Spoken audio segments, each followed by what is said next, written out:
So it was that idea of he want to do something different that's internet-driven instead of hardware-driven that attracted me to bet on him.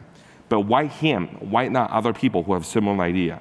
The reason he can do what he did is that I thought there would be 5 key success factors to determine if the team can do this. Because in the history of smartphone, no startup have ever made it work. Everyone else has something else and they expect into it. Whether it's Nokia, Motorola, Ericsson, they're always doing something else and expect into the space. So was HTC, so was Samsung. So to do that from scratch in a cutthroat, razor-thin margin business, it's just something I've never done before.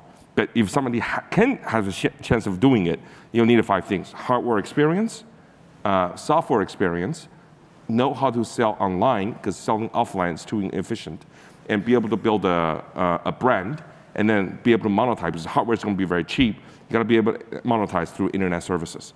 So of those 5 characteristics, Lei Jun had 4.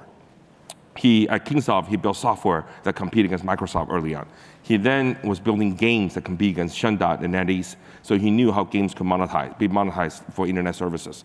He built Joyo, which was sold to Amazon, became Amazon China, so he knew how to build an e-commerce business. And then I was co-investor with him in a company called Vanco that was selling clothes online and built a brand around it.